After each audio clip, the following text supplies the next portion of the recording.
How's it going, everyone? It is I, Anime Outlet, and this is part 6 of What If Deku Had a Leveling System. And now, before we do begin, I would like to ask you all to please consider subscribing, as it really does help this channel out, and you can even be notified when other series do end up coming out. And so now, let's begin. Right as All Might was going for another attack on Izuku, all of Izuku's classmates would end up arriving along with Nezu. As they would start pleading with All Might, even Bakugo and Todoroki holding him back. However, he would push them off, yelling that they need to stop interrupting with this hero business, as he would wind back his fist before he would hear the striking voice of Nezu. However, it was already too late. All Might had started to use the last embers of One For All in this punch, hoping to stop Izuku, who he had believed to be working with All For One, and this was just a ploy by using the League of Villains as well to make him look like even more of a hero. However, just him killing All For One there, All Might knew All For One couldn't be dead. He wasn't that weak, as All Might just thought of Izuku as some weakling, someone who's below him, as this All Might was nothing like the canon All Might from My Hero Academia. This All Might had been twisted by the heroic world, twisted by all the fame, money, and power that he had garnered from all of the years he'd been in it from saving everyone. So this had caused his mind to end up being twisted, going after Izuku. As Izuku would end up seeing All Might go after him, he would get out his demonic sword, slashing upwards, blocking All Might's fist. As this would be happening, a striking amount of power would be sent flying back at All Might, causing his arm to end up dropping down to the ground before burning up in a just pool of black flames. All Might would look on before seeing that his right arm had been completely just chopped off. It was completely missing. However, before Izuku could get his angelic sword out, he would end up being tackled by the number 2 hero, Endeavor, as Nezu would end up walking up to Izuku before telling Endeavor to put him in handcuffs and to put him into the back of an armored vehicle, and that they'll take them to UA campus to speak with him. As this would be happening, Izuku would be seen in the armored vehicle, sitting down with his head up against the window, staring outside as he would just look at all of the things the car would end up being passing. Meanwhile, all of the other villains would end up being taken into custody as well to just stand trial. As we now cut weeks in advance to show the trial of the villains, Izuku is just that conversation with Izuku and Nezu had passed, but I'm not going to be talking about that just yet. We see all of the villains standing trial as they would end up pleading, saying that they wanted to do nothing more than to become heroes, but they were cast aside by society, all because they had a villainous quirk. However, the jury and everything had been biased, paid off by some of the top upper-ranking heroes, such as Endeavor and All Might, not wanting these villains to become heroes, knowing that anyone who had a weak or villainous quirk that had been bullied or cast aside was bound to become a villain, and there was no other path for them to take. Just cause this to happen would cast them aside, throwing them in jail for life sentences. Some of the lackeys even getting worse punishments for some odd reason. How they being thrown in jail for the rest of their life. We cut back to Izuku, an hour after he'd been thrown in the back of an armored vehicle. We now see Izuku sitting in a court-canceling room as Nezu would end up walking in. Izuku would be staring over at Nezu before asking him why he was just stationed across from him and all tied up. Nezu would look blatantly at Izuku before sighing. Well, because of All Might's extreme influence, that's why. Look, Izuku, you're one of the smartest, my favorite students here at UA. But if you were to continue here, I'm afraid we might lose All Might's backing. And that's just something I can't risk. Izuku would look blatantly towards Nezu, with sort of a glare, would just shake his head more. Look, you're not gonna go to prison, but it's safe to say your hero dreams are basically done for. Because of that attack with All Might and how you injured him, the public just doesn't know what to think of you. Many of them watching the sidelines or on their TV watching the news. They saw you defeat the villain, they saw you kill it, but then they saw All Might come in and start attacking you. This made her perception change, of them thinking you were a hero stopping, for one, from when you killed him and they were unsure, for then All Might showed up and started attacking you, causing them to believe that you were just another villain that All Might was bound to defeat. Not only that, you managed to defeat All Might by chopping off one of his arms on live television. I'm afraid to say that you just can't become a hero with that reputation anymore. Could cause you to get a bad reputation, along with All Might yelling for you to be put to rest in a prison or just sentenced to death because of what you've done to him, saying that he was right all along, that you were just another villain. And I'm sorry, Izuku, but we just can't have a murderer here at UA. I'm sorry, but you're expelled.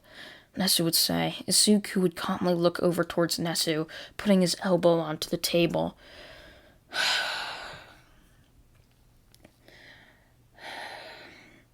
I understand, he would say, as Nesu would look over towards him with an intrigued look, as Nesu thought Izuku would be a little more upset by this, but yet his voice echoed just an aura of calmness about it. Izuku be staring on towards Nesu before getting up, as all of a sudden all of just the chains around Izuku would disappear.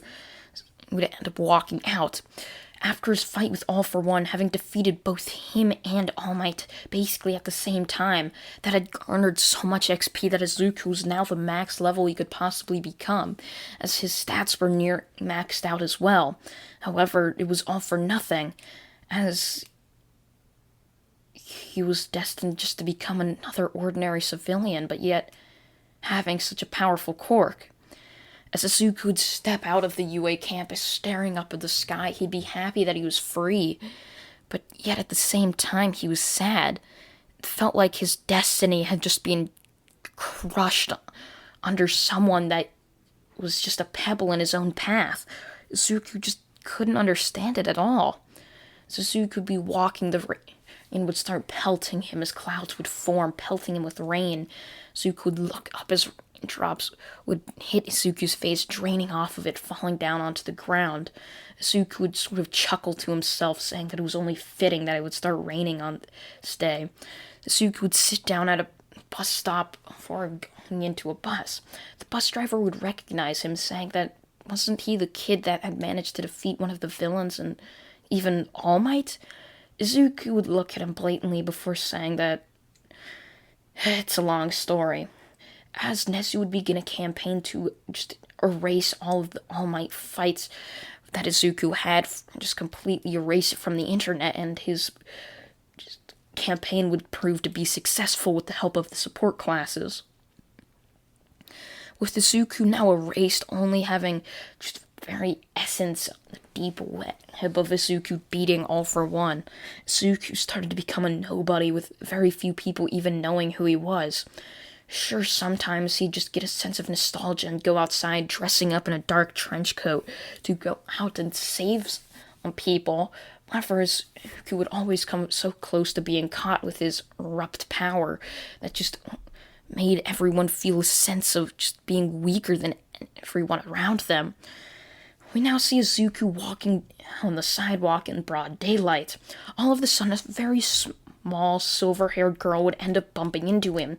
As Izuku would look down, he would end up just feeling a sense that he needed to save her. However, he hadn't done any saving or heroism for over 2 years, as all of Izuku's former classmates, former friends that he hadn't spoken to since he was expelled, had now graduated from UA. However, Izuku had started increasing just news reports about someone named Overhaul on the news, as the heroes had managed to try to attack him before, but he had managed to escape along with his hostage that he had been carrying around for years. Izuku would see the girl beneath him. She would end up looking up at Izuku just with pleading eyes. She would instantly get up after falling to the ground, just shaking her hands with a shaky voice, saying that she was sorry over and over and over again. Finally, someone would step out from the corner. "I'm sorry about that," the figure would say. Izuku would look at the figure before realizing that this was Overhaul, the person that he had seen on the news. Izuku would end up putting his hand down to his side as Overhaul end up feeling that something was about to go wrong. He would get himself into a stance before Izuku would end up relaxing his arm, as if looking on towards Overhaul just to confirm that it was him. Overhaul would reach his hand down, grabbing Yuri's hand before tugging on it, making or go with him. So he would then turn around, walking back into the corner. As Izuku would end up turning the corner as well, now standing in the front of the alleyway. Overhaul would turn around, really just looking at him in the corner of his eyes, saying that he needs to go along now. He doesn't want any problems to happen. Izuku would click his demonic sword on his inventory before telling Overhaul that he needs to let go of that girl. So he would slash, causing just a black flame to spew out as a projectile, hitting the side of the wall. As all of a sudden, a spike would end up protruding out of the wall, hitting Overhaul right in the side of the shoulder. So Overhaul would end up feeling just his entire right arm go limp after it would happen, as Izuku would end up slashing the sword 100 more times, as now these projectiles were just all over the alleyway, as spikes would end up coming all out of nowhere, protruding right into Overhaul. As this would happening, Izuku would jump in with his angelic sword slashing upwards, causing just a blanket to go right over Eri of angelic energy, as Izuku would grab the silver-haired girl known as Eri, tugging on her hand before rushing out of the alleyway, as Overhaul would barely be able to get out, crawling out of it with blood seeping out of all of his holes. So he would end up reconstructing himself, making sure that none of those holes were there anymore. Would look over towards Izuku, who, however, the spikes would end up grabbing onto Overhaul's legs, pulling him back into the alleyway. So we now cut to see a forest as Overhaul's screams would end up echoing louder and louder. We now see Izuku standing in the middle of an abandoned house that he had conquered, as Eri was now sitting there on a bed with Izuku tending to her injuries. She would end up thanking Izuku over and over again. However, Izuku would only just say it was no problem. So Izuku would end up leaving to, just get some lunch for him and the young girl that he had just saved. As he would end up leaving, he would end up feeling something was going wrong, much like the sense Overhaul had felt, however Izuku didn't really care, as he would end up walking out, going on trying to get something from the local grocery store. As we now see a bunch of heroes coming in, going into Izuku's abandoned house, capturing Eri, bringing her back to UA. She would end up telling the story about the person, as they would end up spreading rumors saying that Izuku had kidnapped her from Overhaul and planned to do something equally or even more cruel to her. However, she would try to stop this, but they would only say that she's just a kid and that she didn't know anything. As Izuku would be walking back with the grocery bags in hand, he would see that his house was burning down to the ground and that the ruins and rubble had started to topple over.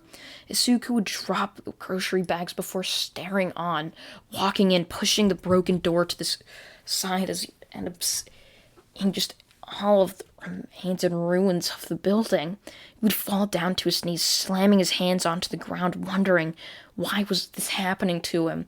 Everything that could go wrong in his life just happened to go wrong. Why him? Why was this happening to him? Years would end up passing as all of Izuku's famed memories of being a hero had just faded out of his mind. He just couldn't care anymore. He had just become an ordinary person just with a crazy powerful quirk. As Izuku would be walking down the street, he would end up encountering a young kid that looked to be wearing a UA uniform. The kid would end up looking up towards the green-haired person before their eyes would end up glowing. Wait, you're the hero that beat All for One, right? One of the worst villains of all time. I've idolized you ever since you take out All for One on the news. I can't believe I finally met you. What's your hero name? I can't believe it. You gotta be one of the best heroes, right? Izuku would just sadly look on down towards the boy before shaking his head. I'm sorry, kid, he would say in a strikingly cold voice. But the hero you speak of, they're long gone, he would say before pushing past the boy, walking on, as the kid would only look on just intently at Izuku, wondering what had happened to him. That was for sure the person that had beaten All for One. And now, with the fated dream of becoming a hero gone out of Izuku's mind, that he had now become ordinary, was now his life, and that's where this what if ends. Well, that's where the normal what if ending of this what if ends. As we now. That's all the way back to when Izuku was sitting down in front of Nezu. As this is now the heroic ending, or an alternate timeline. Nezu had told All Might that he needs to come in to speak with Izuku, along with a bunch of news reporters. As this would be happening, Izuku would see the news reporters come in, setting up cameras, so they would end up saying that they were rolling. Izuku would end up taking this opportunity to start to explain everything with All Might and just yelling at him. However, before this would all happen, Izuku would get out his angelic sword, so the news reporters, along with Nezu and All Might, would end up yelling for him not to kill All Might. However, he would slash All Might, as his arm would end up protruding right back out, as his arm had been fully healed. Izuku would put his angelic sword away before staring right at All Might, before slamming his fist onto the ground in anger. "All Might, I've had enough of you," Izuku would say, as the live broadcasted news report would cause many people to start getting anticipation from the fury that was Izuku. They were wondering why Izuku just sounded so mad. "I've had enough of you, All Might," Izuku would say.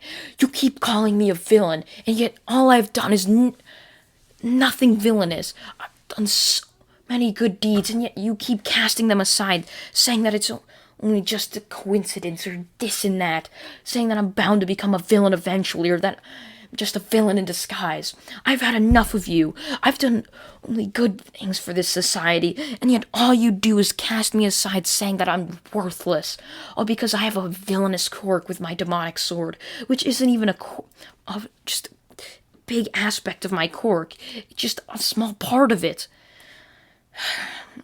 You've been twisted, All Might.